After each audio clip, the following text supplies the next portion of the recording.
అమ్మా నమస్తే. జై గురుదత్త.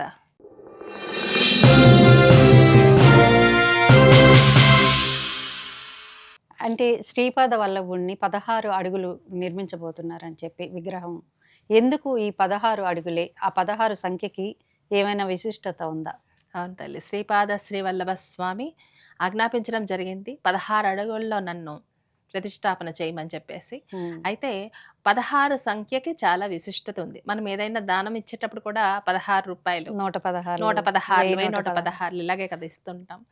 అయితే మనకి శ్రీ విద్యా ఉపాసనలో కూడా లాస్ట్ మంత్రం 16 అంకెలతో ఇస్తారు. షోడశీ మంత్రం అంటారు.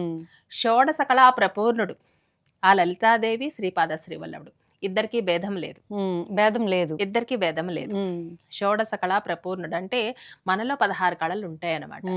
ఆయన షోడశ కళా ప్రపూర్ణుడు కాబట్టి మనం ఆయన ముందు కూర్చొని ధ్యానం చేసేటప్పుడు మనలో ఉన్న 16 కళలు ఆయనలో ఐక్యమై అక్కడ శుద్ధమై మళ్ళీ తిరిగి ఆ దివ్యమైన స్పందనలతో మనకి ఆ 16 కళలు చేరుతాయి. అప్పుడు మనకి జీవన్ముక్తి స్థాయి అందుతుంది. అంటే నిత్యం మీరు ఈ ఉపాసనలో ఉంటారు, దత్తాత్రేయుని పాదవల్లభుని. ఇలాంటప్పుడు మీకు పూజ సమయంలో ఎప్పుడైనా ఆటంకాలు కలిగాయా? ఎందుకంటే ఎక్కడైతే దైవం ఉంటుందో అక్కడ దుష్టశక్తి కూడా ఉంటుందని ఖచ్చితంగా ఉంటుంది. అందులో దత్తాత్రేయుల వాళ్ళని కొరిచేటప్పుడు ఇంకా ఎక్కువగా అది ఇబ్బందులు పడుతూ ఉంటుంది. అవన్నీ దాటుకొని రమ్మని చెప్పాడు దత్తుడు వారు.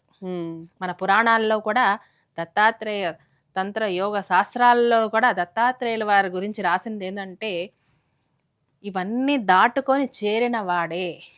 దాటాలి, ధైర్యం ఆయనే ఇస్తాడు మళ్ళీ ఇవన్నీ దాటడానికి కూడా. ఆయన చేయి పట్టుకున్నామంటే, ఆయన పాదాలు పట్టుకున్నామంటే ఇవన్నీ కూడా ఆయనే దాటిస్తాడు. మనకి ఏవైతే ఆటంకాలు ఉన్నాయో మనకే తెలియకుండా ఉన్నాయో, ఆయన్ని మనం కొలిచేటప్పుడు, ఆయన్ని సాధన చేసేటప్పుడు అవన్నీ కూడా దాటించే శక్తిని కూడా ఆయనే ఇస్తాడు. దత్తాత్రేయుడు అనగానే అందరికీ ఆరోగ్యాన్ని ప్రసాదించే స్వామిగా కొలుస్తూ ఉంటారు ఎక్కువగా. ఎందుకని? ఆరోగ్య ప్రదాతం మాత్రమే కాదు తల్లి, ఏదైనా సరే మనకి జ్ఞానం, ముక్తి బోధించడానికి ఆయన వచ్చాడు. కర్మ మార్గాన్ని, ముక్తి మార్గాన్ని, మోక్ష మార్గాన్ని చూపించడానికి ఆయన వచ్చాడు. అందుకే పరీక్షలు ఉంటాయి, ఎక్కువ పరీక్షలు పడుతూ ఉంటాడు ఆయన. ఎలాంటి పరీక్షలు అంటే నువ్వు ఆధ్యాత్మికంగా ఉంటే ఆధ్యాత్మిక పరీక్షలు ఉంటాయి. నువ్వు కుటుంబ ప్రయత్నంలో ఉంటే నువ్వు కుటుంబంలో ఉన్న ఆ చిక్కుల నుంచి విడబడాలంటే కూడా మళ్ళీ ఆయన్నే పట్టుకోవాలి. అటువంటి పరీక్షలు కూడా ఉంటాయి. ఇప్పుడు మందిర నిర్మాణంలోనే నాకు ఎన్నో పరీక్షలు. ఎప్పుడైనా అరే నిర్మాణం ఏంటి, ఆటంకాలు వస్తున్నాయి, మధ్యలో వదిలేసే అంత ప్రాబ్లమ్స్ అలా ప్రాబ్లమ్స్ కూడా వస్తాయి తల్లి. ఎన్నో ఎదుర్కొంటూ వస్తున్నాము. అన్ని కూడా వివరంగా అందరికి చెప్తాను. ఆలయం పూర్తయ్యాక మేము కూడా దర్శించుకుంటాం స్వామివారిని. ఇప్పుడు మీరు కంచిలో కోటి శ్రీచక్ర ప్రతిష్టాపన చేయబోతున్నారు. ఎందుకని అక్కడే కంచిలోనే ఎందుకు చేయబోతున్నారు? ఇది స్వామివారి ఆజ్ఞ తల్లి. శ్రీపాద శ్రీవల్లభ స్వామి కంచిలో శ్రీచక్ర దత్తాత్రేయ ఆలయం కదా, ఇక్కడ కోటి శ్రీచక్ర ప్రతిష్టాపన ఇక్కడ జరిగే తీరాలి.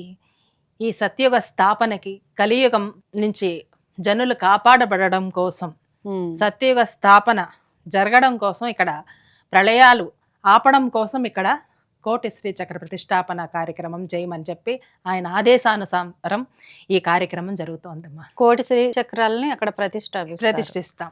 దీనివల్ల మొత్తం ప్రపంచాన్ని కాపాడుతుందా, కేవలం అదే ప్రాంతాన్ని కాపాడు? ప్రపంచం అంతా కాపాడబడుతుంది. ఇప్పుడు ఒక సిమ్ కార్డ్ ఉంది, అది మొబైల్లో ఎక్కడ పెడితే వర్క్ అవుతుంది, మొత్తం అవుతుంది. అలాగే ఇక్కడ భూమండలానికి నాభిస్థానమైన కంచిలో ప్రతిష్టాపన చేయమని స్వామివారి ఆజ్ఞ. ఆ స్వామివారి ఆజ్ఞ ప్రకారమే ఇక్కడ ప్రతిదీ జరుగుతుంది. దీనికి ఎప్పుడు ముహూర్తం పెట్టారు? జరుగుతూ ఉందమ్మా, 3 సంవత్సరాల నుంచి కూడా జరుగుతూ ఉంది. కోట అంటే మాటలు కాదు కదా, అందుకని ప్రతి ఒక్క ఆత్మ, దివ్యాత్మ కూడా ఇందులో పాలు పంచుకొని స్వామివారి మహాసంకల్పంలో మనందరం కూడా సమిధులు కావాలని ఈ కోటి శ్రీ చక్ర కార్యక్రమం, ప్రతిష్టాపన కార్యక్రమం చాలా సామూహికంగా చాలా ఊర్లలో చేశాము.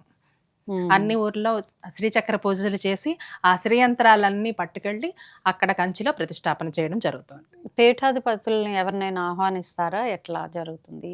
ఈ చాలా మంది పీఠాధిపతుల ఆశీర్వాదం దొరికింది తల్లి. అయితే కంచి కంచి పీఠాధిపతుల వారు ఆశీర్వదించారు. ఆ స్థలం అక్కడ మేము ఆ లోపల కట్టడానికి, ఆ పొలాల మధ్యలో కట్టడానికి అసలు ఎవరిని కనుక్కోవాలో ఏం కనుక్కోవాలో తెలీదు.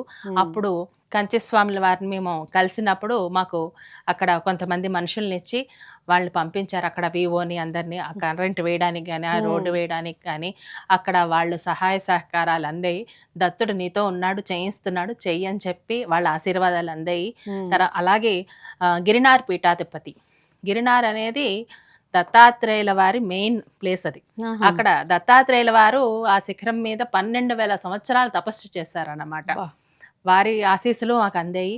పీఠాధిపతులు చాలా మంది ఆశీస్సులు అందివ్వడం, ఎందుకంటే ఇక్కడ జరిగే కార్యక్రమాలు మహానుభావులందరికీ తెలుసు. అట్లాగే కార్యక్రమం జరుగుతుంది. ఓకే. జనాల్లోకి ఈ దత్తాత్రేయుని ఆధ్యాత్మికతను ఏ విధంగా తీసుకువెళ్దాం అనుకుంటున్నారు? కలౌ శ్రీపాద శ్రీవల్లభ అని భవిష్యత్తు పురాణంలో రాసింది తల్లి. ఈ కలియుగానికి శ్రీపాద శ్రీవల్లభుడే దైవం అది భవిష్య పురాణంలో రాసింది.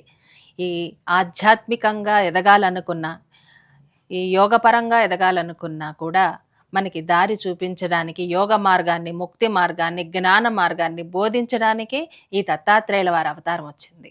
ఇది అందరికీ అందించమని ఆదేశంతో, ఆయన చేసిన ఆజ్ఞతో, ఆయన చేసిన కార్యక్రమాలన్నీ, ఆయన నాతో చేయించుకోవాలనుకునే కార్యక్రమాలన్నీ కూడా ఆయన మహాసంకల్పమే నన్ను నడిపిస్తుంది. ఇది అందరికీ అందించాలనేది నా ఉద్దేశం.